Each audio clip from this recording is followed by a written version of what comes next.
Beristighfarlah manusia. Bertobatlah. Ketahuilah semua yang kau lakukan. Semua yang kau lakukan di sini adalah dosa besar. Kau sudah menghilangkan satu nyawa seorang ibu yang anaknya sedang berbakti dan menjalankan suatu pengabdian di kerajaanku. Yang membunuh kan anaknya sendiri. Kau pikir saya tidak tahu? Kau menyaksikan atau tidak, Tuan Raja? Yang menebas leher dari ibunya itu si Vinti Rafdila, bukan pihak kami. Jelas-jelas prajurit saya mengatakan bahwasanya manusia dan anak dari Ragil Bargo yang telah membunuh ibu dari Vinti Rafdila. Ini nih, kalau mendapatkan cerita, namun tidak tahu yang sejatinya seperti apa. Kau masih percaya dengan seorang anak yang tega membunuh ibunya? Tidak usah membela diri. Tidak menutup kemungkinan kemudian hari dia adalah prajuritmu dan akan membunuh rajanya. Vinti Rafdila Ingat ucapan saya. Dengan menangis terseduh-seduh mengatakan ibunya telah dibunuh oleh rombongan manusia itu dan anak dari Ragil Bargo. Walah, ingat betul ucapan saya ya, Tuan Raja. Yang membunuh ibunya itu anaknya sendiri, si Vinti Rafdila. Tidak usah menyalahkan. Tidak usah menuduh Vinti Rafdila lagi. Semua yang kau katakan tentang kejelekan Vinti Rafdila, saya tidak akan mempercayainya lagi. Ya, dan mulai detik ini, saya anggap kalian para manusia yang berdiri di hadapanku sekarang adalah musuh saya. Karena kau telah berani menyentuh dari salah satu prajurit, ibu dari salah satu prajurit terbaik saya. Ingat ucapan saya. Anak berani tega membunuh ibunya, suatu hari prajurit akan membunuh rajanya sendiri. Kita lihat nantinya siapa yang terbunuh.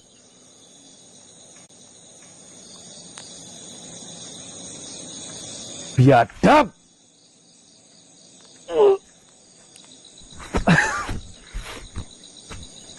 Ngapa? Astagfirullahaladzim. Sikat apa mas? Warahmatullahi wabarakatuh. Endro. Assalamualaikum. Waalaikumsalam warahmatullahi wabarakatuh. Mohon maaf manusia. Saya datang kemari ingin meminta maaf atas semua yang dikatakan oleh ayah saya. Memang benar, ayah saya berubah ketika dia mulai masuk di dalam kehidupan kerajaan kami. Mohon maaf sebelumnya, dengan siapa saya berhadapan? Perkenalkan, nama saya Riu Besari. Saya putra mahkota dari Raja Besari di Kerajaan Banteng Malang. Ya, lalu kenapa kau tiba-tiba menemuiku? Nama kalian manusia sedang menjadi perbincangan yang sangat panas di dalam kerajaan. Baik. Nama kalian dianggap sebagai pengacau semua yang dilakukan di Kerajaan Banteng Malang. Tetapi tidak dengan saya. Saya tidak sama sekali terpengaruh oleh perkataan mereka semua yang menjelek-jelekan kalian. Saya paham betul yang dilakukan kalian semata-mata hanya untuk menyelamatkan semuanya. Manusia, ketahuilah, Sebenarnya ayah saya tidak seperti itu. Tetapi semuanya berubah ketika binti Rafdilah dibawa masuk ke dalam kerajaan untuk melakukan sebuah penelitian. Binti Rafdilah menawarkan penelitian itu terhadap ayah saya. Ayah saya yang dulu sangat-sangat baik terhadap saya. Dia rela menyempatkan waktu dikala dia sedang sibuk-sibuknya dengan urusan kerajaan. Namun semua itu berubah ketika binti Rafdilah datang. Saya sebagai anak kandung dari ayah saya, seolah-olah dikesampingkan. Beliau lebih mementingkan binti Rafdilah. Karena binti Rafdilah memberi harapan yang sangat besar kepada kerajaan Banteng Malang, terkhususnya ayahanda saya. Dia meyakini ayah saya bahwasanya dia mampu untuk merubah kerajaan Banteng Malang menjadi kerajaan yang sangat kuat, yang mampu melindungi tanah ini. Saya benar-benar dikucilkan. Saya merasa itu bukan ayah saya yang saya kenal.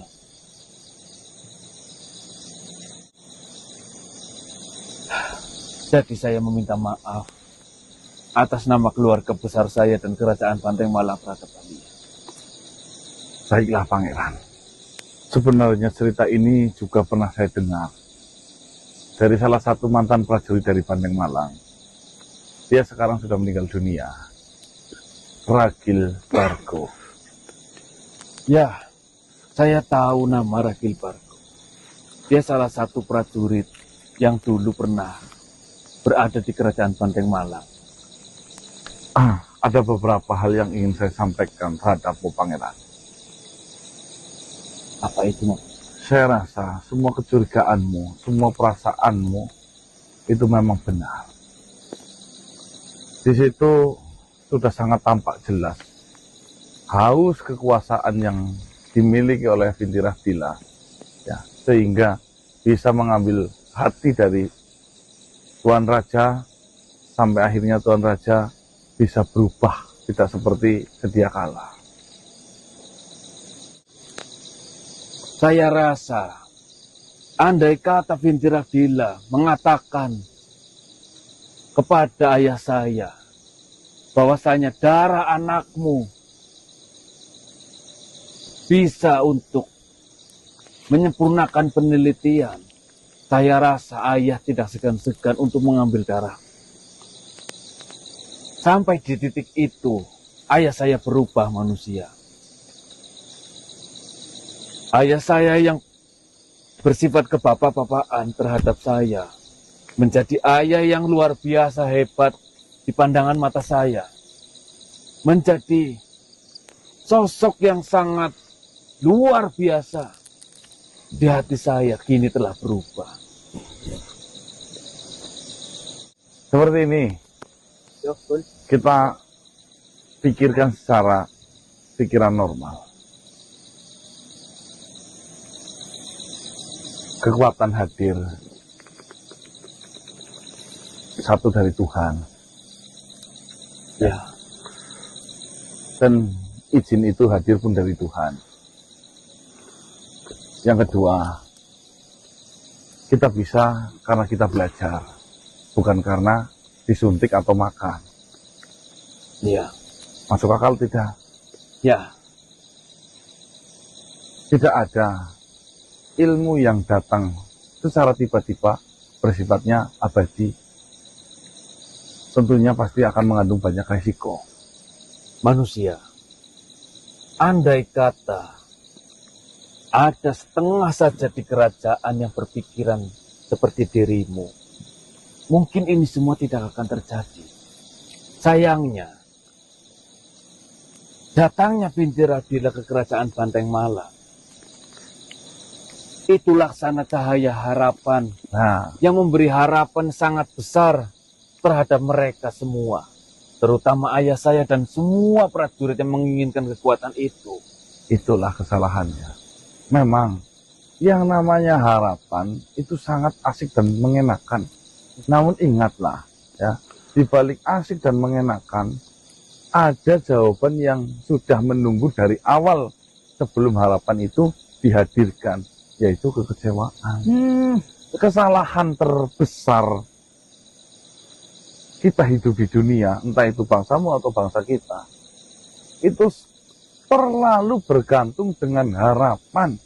Ya, Ya, itulah.